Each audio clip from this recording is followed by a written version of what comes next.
찬양하리.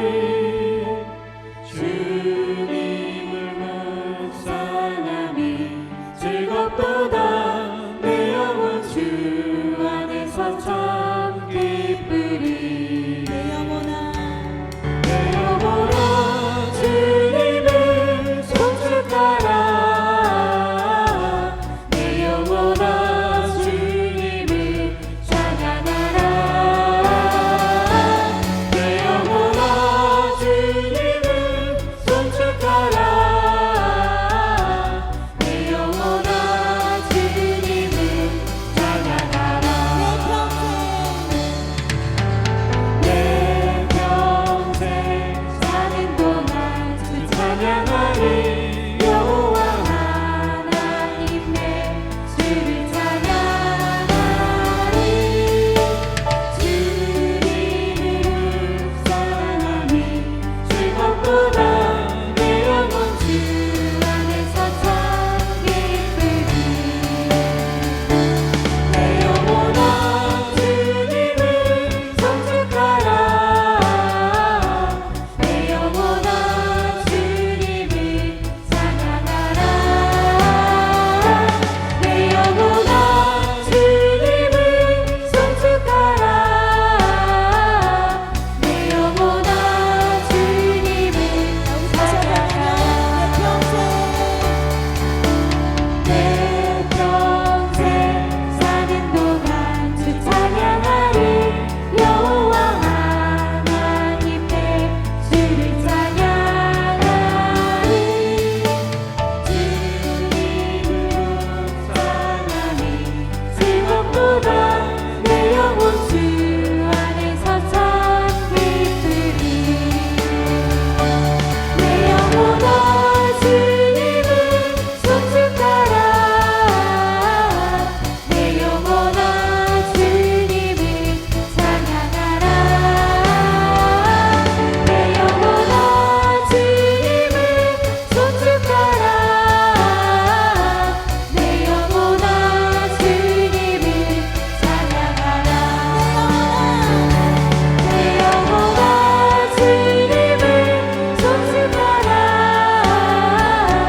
내 영혼아 주님을 찬양하라.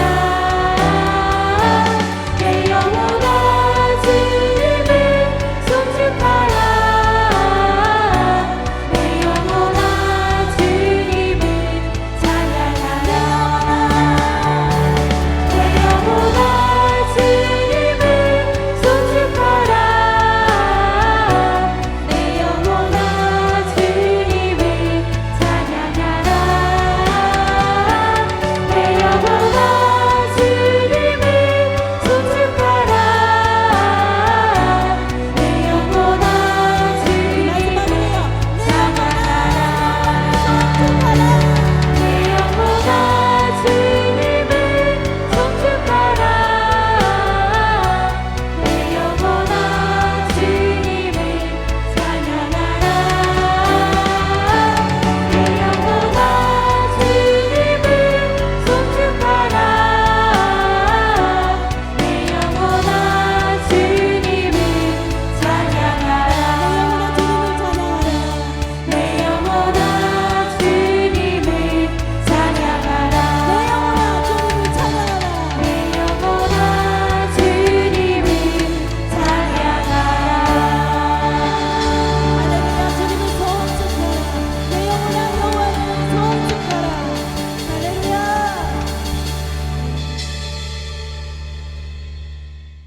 서 있는 이곳에서 높임을 받으소서. 내가 밟는 땅 주님의 땅이니 하늘이 주의 이름 높이 올리며 넓은 바다가 주를 노래해. 모든 만물 주를 경배해. 모든 입술 주를 찬양해. 천지를 만드신 만물을 통치자 높임을 받으소서. 내 평생을 주의 이름 높이며 어느 곳에서든지 주님을 예배하리라. 내가 받는 모든 것 아버지의 영광을 선포해야 하리. 찬양하며 주님을 예배할 때 하늘 가득한 주의 영광 보리라.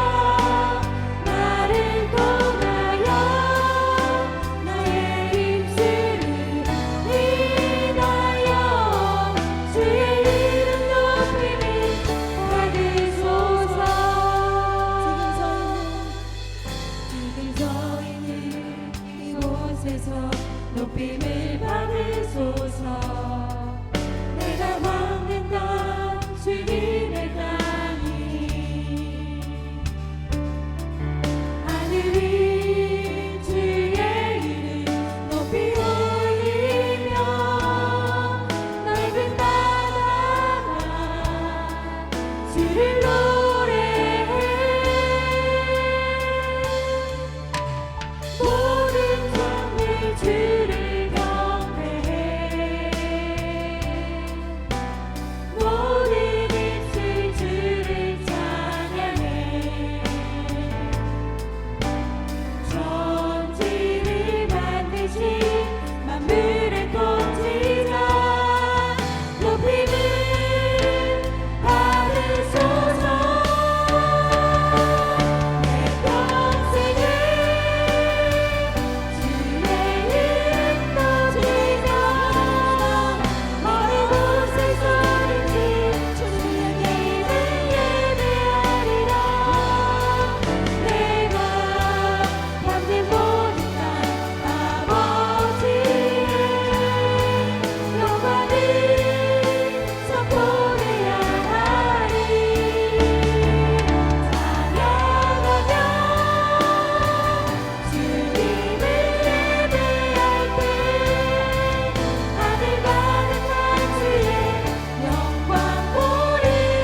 기도하겠습니다. 살아계신 하나님, 오늘도 주님께서 우리를 사랑하셔서 진리 앞에 서게 하시고 이 진리를 통해서 힘들고 어려운 이 세상 가운데 요새되시고 방패되신 주님 만날 수 있도록 은혜 허락하시니 감사합니다. 오늘도 이 말씀을 통해서 살아계신 주님 만날 수 있도록 은혜 허락하여 주옵소서. 감사하신 예수 그리스도의 이름으로 기도하옵나이다. 아멘. 그럼 반갑습니다. 한 주간 잘 보내셨죠? 우리가 지금 계속해서 소유리 문답 함께 나누고 있는데요. 여러분, 그건 공부하기가 좀 어떠십니까? 저는 예전에 신학대학원을 다니면서 이것이 참 쉬웠다라고 생각을 했습니다. 근데 다시 한번 이 소유리 문답을 하는데 그때는 쉬웠던 것이 지금 왜 이렇게 어려운가 모르겠어요. 그때는 아마 머리로만 알고 있던 것이 암기했던 것을 제가 알고 있다라고 착각했던 것 같습니다. 여러분, 이 소유리 문답을 하면서 이 말씀을 이해하려고 애를 쓰시고 또 말씀대로 살아가려고 여러분 힘쓰고 애쓰실 때 여러분 이 말씀이 우리 삶 가운데 큰 힘이 되고 또 이 말씀, 이 소유리 문답만 하면 여러분 다른 것 할 필요가 없을 정도로 여러분 충분합니다. 이 진리의 말씀 가운데 여러분 오늘도 깊이 가는 이 시간 되었으면 좋겠습니다. 우리가 이제 계속해서 지난주까지 우리 신론에 대해서 함께 말씀을 나누었었죠. 자, 우리가 이제 왼쪽 기둥입니다. 믿음의 대상, 믿음의 대상에는 5가지 기둥이 있다라고 말씀을 드렸고요. 우리가 지난주까지 신론에 대한 말씀을 나눴습니다. 오늘은 이제 2번째 기둥, 인간론에 대한 말씀을 함께 나누게 되는데요. 여러분, 제가 신론을 할 때도 함께 말씀을 나누었던 것처럼 여러분 이 소유리 문답은 하나하나 차곡차곡 쌓여져 가는 겁니다. 개별적으로 하는 것이 아니라 앞에서부터 하나하나 차곡차곡 쌓여져 간다는 것, 여러분 그걸 기억하셔야 됩니다. 그래서 우리가 인간론을 2번째 기둥을 한다 할지라도 첫 번째 기둥인 이 신론에 대해서 우리가 마음에 새겨두고 이것을 기반으로 해야 된다는 것, 여러분 이것을 기억하셨으면 좋겠어요. 신론은 2가지가 있었죠. 하나님의 존재, 하나님은 어떤 분이신가, 그 하나님께서 어떤 일을 행하셨는가, 우리가 이제 지난주까지 함께 살펴봤습니다. 자, 오늘은 인간론, 이것을 다른 말로 이야기하면 인죄론이라고 이야기를 할 수 있습니다.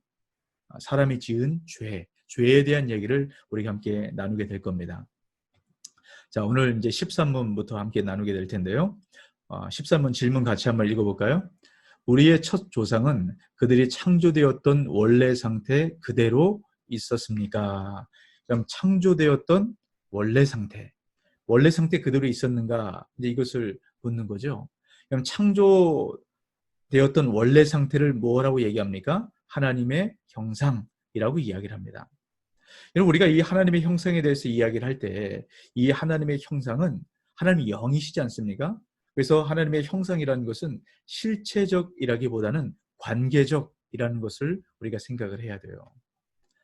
여러분 창세기 1장 26절에서 27절 말씀에 보면 이렇게 말씀하십니다. 하나님이 이르시되 우리의 형상을 따라 우리의 모양대로 우리가 사람을 만들고 그들로 바다의 물고기와 하늘의 새와 가축과 온 땅과 땅에 기는 모든 것을 다스리게 하자 하시고 하나님이 자기 형상 곧 하나님의 형상대로 사람을 창조하시되 남자와 여자를 창조하시고 이렇게 말씀을 하고 있습니다. 여러분 여기 보세요. 우리, 남자와 여자, 여러분 이 모든 것은 관계를 이야기를 합니다. 관계를 나타낸다는 거예요. 여러분 하나님 형상이 말씀하는 이 관계, 여러분 이 관계를 볼 때 이 관계를 속에서 4가지를 우리가 확인해 볼 수 있습니다. 이 관계적이라는 말 가운데 4가지 의미가 담겨져 있는데요. 여러분 첫 번째입니다. 창조주 하나님께서 사람과 관계를 맺으신다라는 의미가 여러분 이 관계, 하나님의 형상이라는 의미 가운데 담겨져 있다는 것인데요. 하나님은 어떤 분이십니까? 하나님과 인간 사이에는 무한한 질적인 차이와 간격이 있다라고 말씀을 드렸죠. 그럼에도 불구하고 하나님과 사람 사이에는 단절이 있지 않습니다. 무한하시고 영원하시고 불변하신 하나님께서 인간과 관계를 맺기 위해서 직접 관계 속으로 들어오셨다라는 거예요. 여러분, 그것이 바로 하나님 형상이란 말 가운데 담겨져 있다는 겁니다. 이런 두 번째는요, 이웃과 인격적인 관계를 맺도록 우리 사람이 그렇게 지음을 받았다는 겁니다. 우리가 하나님과 관계를 맺는 것처럼 이웃과도 관계를 맺는 이런 그런 존재로 우리가 지음을 받았다라는 것이고요. 이런 세 번째는요, 우리의 이웃뿐만 아니라 자연 만물과 사회 문화까지도 이 관계가 적용이 된다는 것. 여러분, 이것이 하나님 형상이란 말 가운데 담겨져 있다는 것이에요. 여러분, 그리고요, 이 하나님 형상이라는 것은 하나님 형상으로 지음받은 인간이 타락했음에도 불구하고 하나님의 형상이 완전히 소멸되지 않고 그 흔적이 남아있다는 것을 이 하나님의 형상이라는 말을 통해서 우리가 알 수 있게 된다는 겁니다. 우리가 비록 타락을 했어요. 오늘 우리가 살펴볼 말씀입니다. 하나님의 형상이지만 우리가 타락을 했습니다. 그럼에도 불구하고 형상이 완전히 지워지지 않습니다. 그 흔적이 남아있어요. 지식과 문명, 이것이 계속 발달하는 걸 통해서 우리가 확인해 볼 수 있습니다. 우리가 30년 전만 해도요, 이런 무전기 같은 휴대폰을 들고 다녔죠. 이런 그 무전기 같은 휴대폰이 그 당시엔 부의 상징이었습니다. 근데 지금은 어떻습니까? 2G, 3G, 4G, 5G, 정말 빠른 이 문명의 발달을 이뤄내고 있습니다. 그런데 문제는요, 이런 문명의 발달이 결국은 우리 사람에게 큰 폐해로 돌아오게 된다는 겁니다. 그럼 전쟁이 일어나고요, 환경 파괴와 전염병, 지구 온난화, 이런 문제들이 이런 우리가 하나님 형상이 훼손된 그런 모습으로 이렇게 나타나게 된다는 겁니다. 자, 근데 우리가 여러분 지금까지 한번 생각을 해보세요. 지금까지 하나님의 작정과 섭리를 배우고 있었습니다.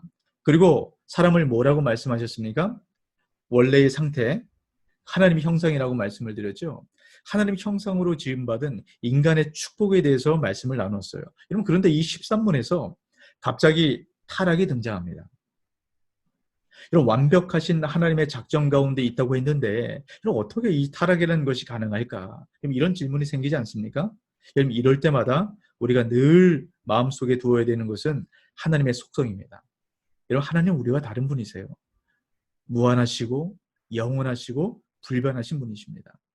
하나님의 생각은 사람의 생각과 다릅니다. 우리가 겸손함을 가지고 우리가 말씀 앞에 머물러야 된다는 것이죠. 여러분, 그럼에도 불구하고 여러분, 어떻게 이 사람이 타락을 할 수 있을까? 우리가 생각해 볼 수 있는 것이 있어요. 여러분, 우리가 타락을 생각할 때 가장 기본적으로 우리 사람은 또 모든 만물은 무로부터 창조되었다. 우리가 지난주에 좀 강조를 하면서 말씀을 드렸던 것인데요. 무로부터 창조되었다는 것이 무엇입니까? 세상의 모든 만물은 조음이나 생명력이나 그 모든 것이 없는 무에서 창조되었다라고 말씀을 드렸죠. 그럼 무로 창조된 것은 다시 한번 무로 돌아가는 이런 회귀 본능이 있게 됩니다. 그래서 이 무로 창조되는 것이 무로 돌아가지 않도록 하나님께서 보시기에 좋은 상태로 유지하도록 만들어주시는 그 하나님의 은혜가 하나님의 섭리라고 말씀을 드렸어요. 이런 특별히 사람에게 주어진 하나님의 특별한 섭리가 있었습니다. 12문에 있었죠. 하나님은 창조된 상태로 있는 사람을 향하여 어떤 특별한 섭리의 행위를 하셨습니까? 그럼 이것이 중요하다라고 말씀을 드렸죠. 우리 시민문 답을 같이 읽어볼까요? 하나님은 사람을 창조하시되 완전한 순종을 조건으로 하여 사람과 생명 언약을 맺으시고 선과 악을 알게 하는 나무로부터 먹는 것을 사망의 벌로 금하셨습니다. 자, 여러분, 하나님께서는 완전한 순종을 조건으로 생명의 언약을 맺으셨어요. 근데 여러분, 이 순종의 조건은 까다로운 조건이 아닙니다. 이 조건은 도저히 실패할 수가 없는 조건이었어요. 이런 창조주께서 언약을 맺었다, 약속을 사람과 맺으신 겁니다. 이런 창조주는 피조물에게 명령할 수 있는 그런 분이세요. 그런데 특별히 사람에게는 하나님께서 약속의 관계로 맺으셨습니다. 여러분, 이런 이 사랑의 관계로의 초대로 하나님께서 우리를 불러주셨는데 여러분, 사람이 어떻게 했습니까? 말도 안 되는 선택을 했어요. 그 불순종의 결과, 이런 그것이 무엇입니까? 사망에 이르게 됐다라는 겁니다. 그럼 사망은 우리가 계속 사용하는 말로 표현해 보면 무로 다시 돌아가는 이런 그런 상태가 되었다라는 겁니다. 이건 도대체 무엇이 문제일까요? 하나님의 형상으로 지음받은 이런 인간에게 주어진 것이 있습니다. 이런 것은 무엇이냐면 자유로운 의지. 이 자유의지라고 얘기하는 것은 하나님께서 사람이 자신의 뜻대로 자유롭게 결정할 수 있는 의지를 주셨다라는 것입니다. 여러분, 인간은 무조건 하나님을 순종하도록 프로그램되어 있는 그런 로봇과 같은 그런 존재로 창조하지 않으셨습니다. 여러분, 시편 8편 5절 말씀을 같이 읽어볼까요? 그를 하나님보다 조금 못하게 하시고 영어와 존귀로 관을 씌우셨나이다. 여러분, 그가 누굽니까? 사람을 얘기합니다. 사람을 어떻게 지으셨다고요? 하나님보다 조금 못하게. 이런 우리 사람을 이런 존재로 하나님께서 만드셨다라는 겁니다. 우리 사람에게는 하나님의 속성을 공유할 수 있도록 그 공유적 속성을 주셨어요. 그래서 이 세상을 다스리는 대리 통치자로 우리를 만들어 주신 겁니다.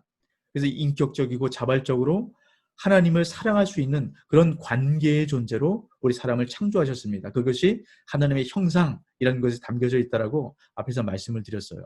여러분, 이것이 자유의지를 통해서 분명히 드러나게 되는 겁니다. 여러분, 하나님의 창조가 위대한 이유가 무엇인지 아십니까? 피조물이 창조주를 거역할 수 있는 여러분 그런 존재로 이 피조물을 만드셨다라는 거예요. 여러분, 이것이 얼마나 놀라운 여러분 그런 창조입니까? 여러분, 아우구스티누스라는 대학자가 있다라고 제가 말씀을 드렸죠. 그 학자가 사람과 죄의 관계에 대해서 여러분 4가지로 분류를 해놨어요. 여러분, 타락전 이 사람, 아담을 이야기하겠죠. 이 아담은 죄를 짓거나 안 짓는 것이 가능한 상태. 이런 죄를 지을 수도 있고 짓지 않을 수도 있는 이런 그런 상태로 지음을 받았다라는 거예요. 근데 타락 후에는 죄를 안 짓는 것이 불가능하다. 그러니까 죄를 지을 수밖에 없는 이런 그런 상태로 바뀌게 됐다라는 겁니다. 근데 예수 그리스도로 말미암아 거듭난 사람은요, 죄를 안 짓는 것이 가능한 상태가 되었다라는 것이에요. 그리고 맨 마지막, 우리가 종말의 때에 영화로운 상태에 이르게 되면 죄를 짓는 것이 불가능한 상태, 완전한 상태로 회복이 된다는 것. 이렇게 하나님께서 우리 사람을 창조하셨다라고 말씀을 하고 있습니다. 여러분, 하나님께서 왜 사람을 이렇게 창조하셨을까요? 아예 죄를 짓지 않도록 그렇게 하나님께서 우리에게 하셨으면 좋을 텐데 왜 자유의지를 주셔서 우리가 죄를 지을 수 있는 그런 가능성의 상태로 우리를 창조하셨을까? 여러분, 이것은 이유는 간단합니다. 하나님께서 우리를 사랑하시기 때문이에요. 여러분, 사람들 사이에서도 억지로 이 사랑을 하려고 할 때 이런 문제가 생기지 않습니까? 얼마 전에도 이 데이트 폭력의 문제가 아주 심각한 사회적 이슈로 지금 대두되고 있었습니다. 여러분, 데이트 폭력이 무엇입니까? 그 당사자들의 얘기를 들어보면 사랑한다는 거예요. 사랑해서 나만 바라볼 수 있도록 여러분 그렇게 하고 싶은데 상대가 다른 사람들을 바라보는 것 같으니까 이제 화가 나서 이 폭력을 주체할 수 없었다는 겁니다. 억지로 그 사랑을 자기가 가져가려고 하는 여러분 그것이 폭력으로 드러나게 됐다는 겁니다. 여러분, 하나님께서는 우리를 이렇게 사랑하지 않으십니다. 여러분, 하나님께서는 우리가 하나님을 사랑하길 원하세요. 근데 그 사랑이 자발적이고 인격적이길 원하십니다. 여러분, 하나님께서는 억지로 우리 자유의지를 꺾으셔서 하나님을 사랑하도록 만들지 않습니다. 하나님께서 오히려 채찍질 당하시고 그 독생자 하나밖에 없는 그 아들을 우리에게 내어주실지언정 우리의 자유의지를 꺾지 않으신다라는 것. 여러분, 우리가 그런 존재로 지음을 받았습니다. 여러분, 하나님께서는 우리의 자유의지 때문에 지금도 눈물을 흘리고 계세요. 여러분, 우리가 이 하나님의 사랑과 이런 존재로 지음받았다는 것을 깨달아 할 때 여러분 그 하나님의 사랑에 우리의 자유를 내려놓을 수 있는, 그래서 이 자발적 의지로 하나님을 사랑할 수 있는 이런 그런 존재가 된다는 것입니다. 그럼 다시 한번 이 하나님의 풍성한 사랑을 마음 가운데 깊이 새기는 이 시간 되시길 주 이름으로 축복합니다. 네, 우리가 이제 계속해서 하나님께서 이 원래 창조된 상태인 하나님의 형상에서 이제 사망에 이르게 된 이런 그런 이제 죄에 대해서 지금 다루고 있지 않습니까? 그럼 그 죄가 구체적으로 무엇인가? 이것을 14문, 15문을 통해서 이제 계속 나누게 될 겁니다. 자, 우리가 14문, 15문을 같이 한번 읽어보도록 합니다. 죄란 무엇입니까? 죄란 하나님의 법을 순종함에 있어 부족하거나 하나님의 법을 어기는 것입니다. 자, 15문도 같이 보겠습니다. 우리의 첫 조상이 창조된 원래 상태로부터 타락하게 된 죄는 무엇입니까? 우리 첫 조상이 창조된 원래 상태로부터 타락하게 된 그 죄는 금지된 열매를 먹는 것입니다. 여러분 지금 죄에 대해서 얘기하죠? 죄란 무엇인가? 여러분 도대체 이 죄가 무엇이길래 여러분 이 사람이 무로 돌아가는 이런 그런 심각한 결과를 갖고 오게 되는가? 사람을 사망에 이르게 하는가? 우리가 그것을 생각해 볼 필요가 있습니다. 여러분 죄가 무엇이라고 생각하십니까? 그럼 우리가 일반적으로 죄를 지었다라고 생각하면 이런 걸 얘기하죠. 이 살인죄를 지었다 그런가? 아니 이 폭력을 행하고 도둑질을 행하고 어떤 이 성적인 범죄의 문제들 요즘 심각하지 않습니까? 이런 행함의 문제들, 행함과 관련된 것을 죄라고 생각을 하죠. 조금 더 깊이 알아보면 이런 것이 죄이지 않겠습니까? 우리 산상수훈에 나오는 것처럼 형제를 미워하는 것, 또 음란한 마음으로 사람을 돌아보는 것, 이런 마음의 죄까지 이야기를 할 수 있습니다. 누가 이런 죄에서 자유로울 수 있겠습니까? 그런데요. 근데 우리가 이 죄에 대해서 얘기할 때 이 죄들을 도덕이나 윤리적인 측면에서만 생각을 한다는 겁니다. 근데 성경은 죄를 이렇게 얘기하지 않습니다. 자, 여러분 13문 다시 한번 보시기 바랍니다. 이런 죄란 무엇인가 라고 얘기를 하면서 이 죄를 뭐라고 얘기합니까? 하나님의 법을 순종함에 있어 부족하거나 하나님의 법을 어기는 것이라고 얘기합니다. 죄는 하나님의 법과 연결이 되어 있어요. 하나님의 법을 어기는 것, 이것이 죄입니다. 뿐만 아니고요. 하나님의 법에 순종함에 있어서 부족한 것, 이것 역시 죄라고 이야기를 합니다. 여러분 이 성경에서 이 죄가 어떻게 다뤄지는가 우리가 살펴볼 필요가 있는데요. 자, 신명기 9장 16절을 보시면 내가 본즉 너희가 너희의 하나님 여호와께 범죄하여 자기를 위하여 송아지를 부어 만들어서 여호와께서 명령하신 도를 빨리 떠났기로, 여기서 범죄하다라는 말을 사용합니다. 여러분 이 구약에서 이 죄에 관련된 많은 이야기를 하고 있는데요. 구약에서 가장 많이 사용되는 히브리어는 하타라는 단어를 사용합니다. 이 의미가 무엇이냐면요. 올바른 목표에서 벗어나다, 규범에서 벗어나는 것. 이런 다시 말하면 일반적인 의미에서 말하는 실수를 말할 때뿐만 아니라 하나님의 율법이나 목적에서 벗어난 인간의 모든 모습을 이야기합니다. 여호와께서 명령하신 도, 여기서 벗어나는 것, 이런 이것을 이제 죄라고 이야기를 하고 있어요. 여러분 신약 성경에서도 이 죄를 동일하게 이야기를 하는데요. 로마서 3장 23절입니다. 모든 사람이 죄를 범하였음에 하나님의 영광에 이르지 못하더니, 이런 죄를 범하다. 여기서 사용되는 이 헬라어는요. 하마르티아라는 단어를 사용을 합니다. 이 하마르티아라는 단어는 조금 전 위에서 사용했던 이 하타라는 단어와 거의 의미가 비슷합니다.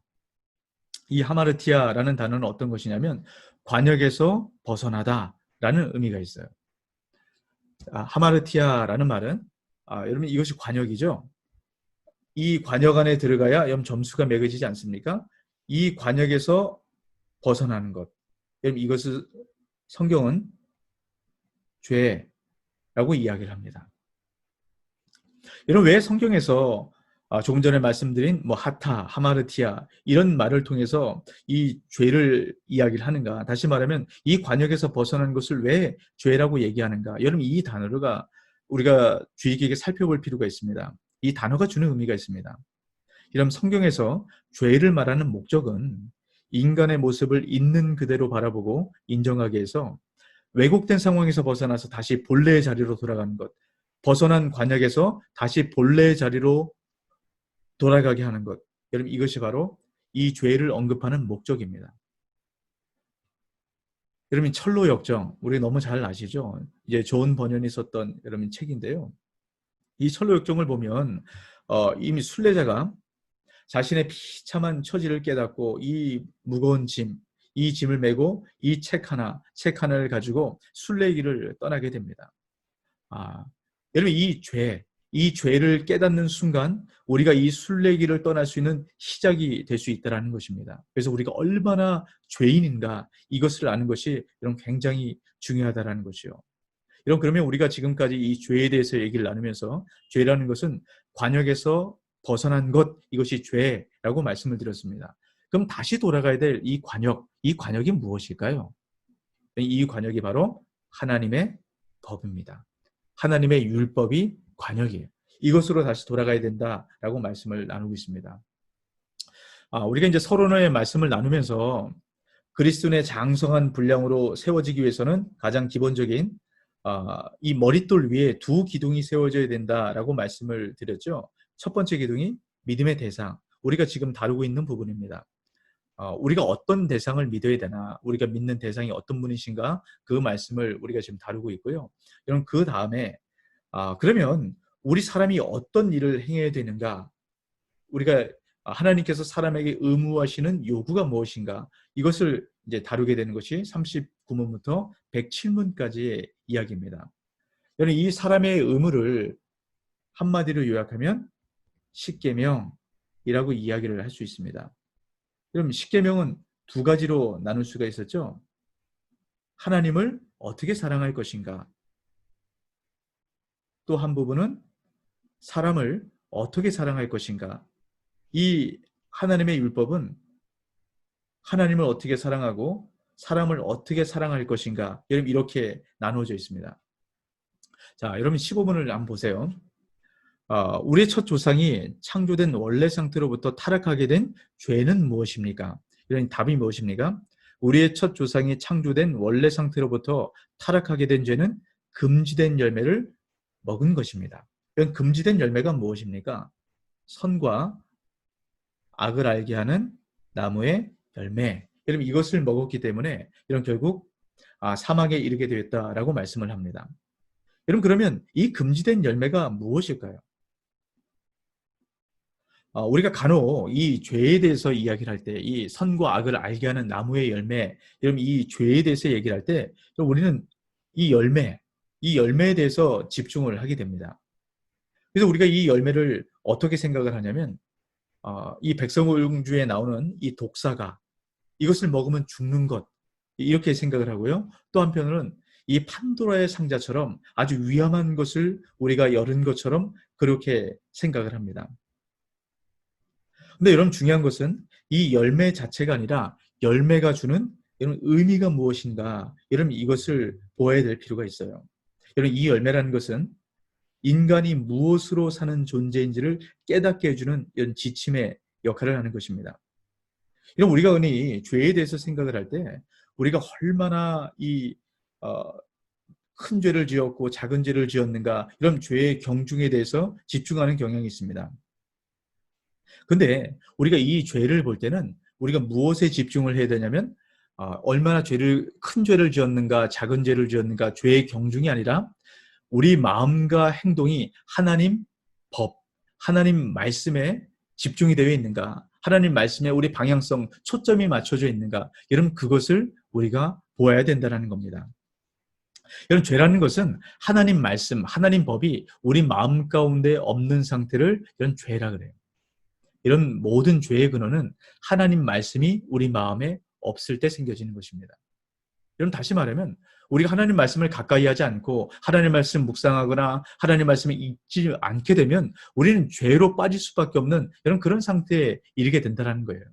여러분 그래서 우리가 매일 묵상을 하고 하나님 말씀을 읽는 것은 여러분 가장 강력한 영적 전쟁이라고 할 수 있습니다. 여러분 우리 이 소일이 문답을 함께 나누면서 여러분 다른 것 여러분 보지 마시고요.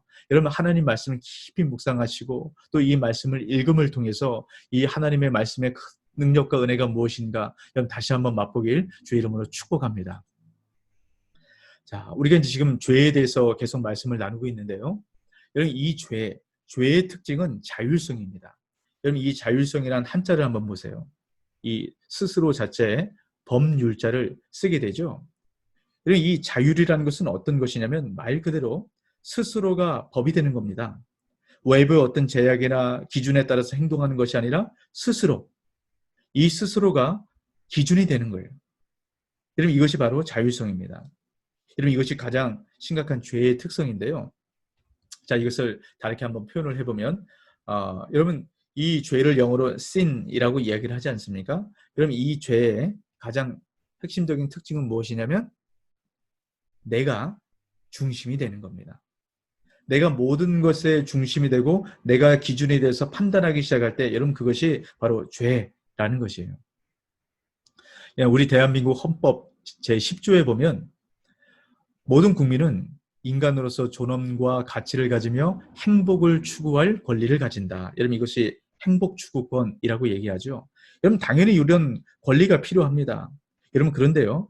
이 법을 개인의 욕망으로 사용할 때 아주 심각한 문제가 드러나죠. 여러분 우리가 간통법이 지금은 폐지가 되었습니다. 여러분 그 이유가 무엇인지 아십니까? 개인의 행복을 추구하는 권리 때문에 이것이 없어졌어요. 여러분 지금 여러분 이 동성애자들이 자신들의 성적 권리를 주장하는 여러분 그 근거가 무엇인지 아십니까? 이 행복을 추구할 권리를 자신들에게 달라는 겁니다. 이것이 기본권인데 왜 이것을 침해하느냐라고 이야기를 하는 것이죠. 여러분 이것이 얼마나 심각한 문제가 있는 것인지 모릅니다. 여러분 창세기 1장 26절의 말씀을 보면 우리 사람은 하나님이 이르시되 우리 사람은 하나님의 형상을 따라 지음을 받았다라는 것입니다. 자, 이 하나님의 형상을 따라 지음받은 사람이 여러분 어떤 역할을 부여받게 되나요? 자, 그들로 바다의 물고기와 하늘의 새와 가축과 온 땅과 땅에 기는 모든 것을 다스리게 하자 하시고 그러고 나서요. 창세기 1장 28절에 하나님이 그들에게 복을 주시며 어떻게 말씀하셨습니까? 다스리게 하도록 하신 것을 실질적으로 다스리도록 사람에게 그 특권과 다스림의 그 권한을 주셨습니다. 제가 서두에 그런 말씀 드렸죠. 우리 하나님의 형상으로 지음받았기 때문에 사람에게 주어진 것이 뭐라고요? 자유의지입니다. 하나님의 형상으로 지음받았기 때문에 사람에게는 자유가 있는 거예요. 근데 이 사람이 하나님의 형상으로 지음받은 사람이 이 자유를 복을 누리는데 사용을 합니다. 여러분 이렇게 시작할 때 이것이 바로 죄된 세상의 관점이에요. 나의 자유를 가지고 행복을 찾기 시작할 때 여러분 이것이 바로 죄가 된다는 겁니다. 여러분 성경에서는 자유를 이렇게 이야기를 하지 않습니다. 여러분 성경에서는 자유를 무엇이라고 얘기하냐면요. 하나님 형상으로 살아가기 위한 존재로서의 자유라고 얘기합니다. 그러니까 이 자유를 자기의 권리, 자기의 행복을 찾는 여러분 그런 자유가 아니라 이 하나님 형상으로 살아가기 위해서 필요한 것들을 사용하는 자유라고 얘기를 합니다. 여러분 이것을 한마디로 얘기하면 한계와 경계 안에서의 자유라는 말을 사용을 하는 겁니다. 이런 한계와 경계 이것이 무엇입니까? 테두리라는 말로 사용할 수도 있고요. 이런 울타리라는 말로 사용을 할 수 있습니다. 이런 하나님의 법이 그렇다라는 거예요. 하나님의 법이 울타리와 같다라는 겁니다. 여러분 지금 울타리가 이렇게 길게 쳐져 있죠. 여러분 왜 울타리가 쳐져 있습니까? 울타리 밖으로 가면 여러분 여기는 벼랑입니다. 목숨을 잃을 수밖에 없는 거예요. 그래서 이 울타리 안에서 이런 마음껏 자유하라고 하는 이 울타리가 쳐져 있는 겁니다. 하나님의 법이 바로 그겁니다. 이 하나님의 법 울타리 안에서는 얼마든지 마음껏 우리가 자유할 수 있게 된다는 것이에요. 근데 우리 사람이 얼마나 연약한지요. 여러분 우리는 늘 울타리를 벗어나려고 합니다. 창세기 3장 5절 말씀입니다. 너희가 그것을 먹는 날에는 너희 눈이 밝아져 하나님과 같이 되어 선악을 알 줄을 하나님이 아심이니라. 여러분 우리 사람은 하나님의 형상대로 지음받았습니다. 여러분 그런데요. 이 죄된 이 사람의 특징은 무엇이냐면 하나님과 같이 되려고 합니다. 여러분 첫 조상 아담과 하와가 금지된 열매를 먹었다는 것은 결국 하나님과 같이 되려고 했다는 겁니다. 여러분 하나님의 형상은 인간이 하나님처럼 되려고 한다는 것, 이것은 경계선을 넘는 것을 이야기합니다. 제가 조금 전에 말씀드렸던 것처럼 여러분 우리가 이 경계선, 이 울타리 안에서는 얼마든지 자유롭게 기쁨으로 뛰어놀 수 있습니다. 그럼 이 울타리 안에서는 하나님의 형상으로서 우리가 이 세상을 다스려가며 하나님과 이 기쁨의 관계를 유지할 수 있는 겁니다. 근데 이 울타리를 벗어나면요, 이것이 바로 하나님처럼 되려고 하는 것입니다. 여러분, 하나님처럼 되려고 하는 것, 이 경계선을 넘어가는 것, 여러분 이것이 바로 죄입니다. 여러분, 우리가 이 자유를 개인의 이 권리에만 연결시키다 보면 자유는 하나님처럼 되려는 인간의 욕망을 정당화시켜주는 이런 그런 도구가 되는 것입니다. 여러분, 성경에서 말씀하는 이 자유는 이런 하나님 앞에서의 자유고 이웃 앞에서의 자유입니다. 다시 말하면 나 중심의 자유가 아니고 이 관계성이라고 말씀을 드렸죠. 하나님 앞에서 자유를 누리는 것이고 다른 사람 앞에서 자유를 누리는 것입니다. 여러분, 우리 예수 그리스도를 보십시오. 여러분, 하나님 아니십니까? 성자 하나님께서 이 아버지 앞에 자기 모든 자유를 내려놓습니다. 그리고 하나님 말씀에 순종을 하시죠. 그리고 이웃에 대해서, 사람에 대해서 어떻게 하십니까? 여러분, 섬김으로 행하십니다. 여러분, 이것이 바로 성경적인 자유라는 거예요. 여러분, 주님께서 우리에게 자유를 주셨습니다. 근데 그 자유를 나를 위해서 사용하는 것은 여러분 죄가 됩니다.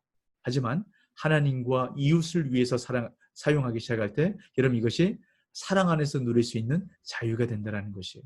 여러분, 이 사랑의 울타리, 여러분 여기서 우리가 마음껏 자유하기 시작할 때 여러분 이 세상에서 맛볼 수 없는 참된 기쁨과 은혜가 있다는 것 여러분 다시 한번 기억하시고 이 법 안에 하나님 말씀 안에서 마음껏 자유를 만끽하는 저와 여러분 되시길 주의 이름으로 축복합니다. 자, 오늘 우리가 이렇게 쭉 말씀을 나눴고요. 자, 이제 우리가 두 가지를 한번 적용해 보셨으면 좋겠어요. 여러분, 먼저 우리가 죄에 대해서 다루었죠. 죄에 대해서 다루는 아주 중요한 이유가 있다라고 이런 말씀을 드렸어요. 우리의 어떤 찔림을 받기 위해서 우리가 어떤 문제가 있는가, 여러분 이것을 말하기 위해서 성경은 죄에 대해서 얘기한다라고 말씀을 드리지 않았죠. 왜 이 죄에 대해서 성경은 지속적으로 반복적으로 이야기를 하는가? 우리의 왜곡된 우리의 모습을 보고 본래의 자리로 돌아가도록 하는 것, 관역으로 돌아가기 위해서 여러분 이 죄에 대해서 말씀을 했다라고 이제 말씀을 드렸습니다. 그래서 이 죄에 대해서 여러분 잘 한번 정리해 보시길 바랍니다. 그러고 나서요, 그럼 내가 죄인이라고 생각하는가? 그럼 그렇다면 그 이유가 무엇인지 이런 말씀 써보시길 바라고요. 또 내가 죄인이 아니라고 생각한다면 그 이유 역시 무엇인가를 한번 써보셨으면 좋겠습니다. 자, 그럼 두 번째요. 나의 자율성이라는 것은 죄의 특성이라고 말씀을 드렸죠. 내가 기준이 되는 겁니다. 나의 자율성을 포기하지 못하고 내가 기준이 되려고 하는 경우가 여러분 언제인지 한번 생각해 보셨으면 좋겠습니다. 여러분 이렇게 우리가 이 죄에 대해서 오늘 말씀을 함께 나누었어요. 이 죄란 부분은 참 우리에게 부담이 됩니다. 하지만 제가 이 죄에 대해서 말씀드리는 이유는 왜 성경은 이렇게 죄에 대해서 강조를 하는가? 우리가 찔림받고 우리가 이 죄책감 가운데 눌려 살아가도록 주님께서 말씀하시는 것이 아니라는 겁니다.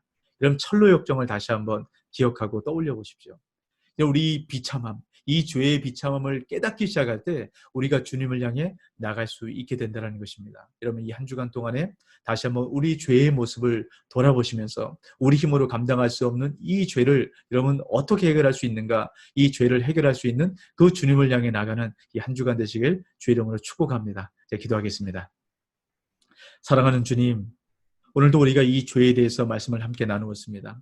하나님의 형상으로서의 특권을 우리가 내어버린 이 죄로부터 다시 한번 이 돌이킬 수 있는 은혜를 주님께서 우리에게 허락하셨는데, 아버지 그 은혜 가운데 들어가기 위해서 우리가 얼마나 죄인인가, 이 죄의 무게가 얼마나 크고 놀라운 것인가, 이것을 깨달아 할 때 주님께 돌아가게 될 줄로 믿습니다. 하나님, 죽을 수밖에 없는 죄인, 무로 돌아갈 수밖에 없는 죄인인 우리를 다시 한번 구원하신 하나님의 그 풍성한 은혜를 이 한 주간 동안에 경험할 수 있도록 은혜 허락하여 주옵소서. 감사하신 예수 그리스도의 이름으로 기도하옵나이다. 아멘.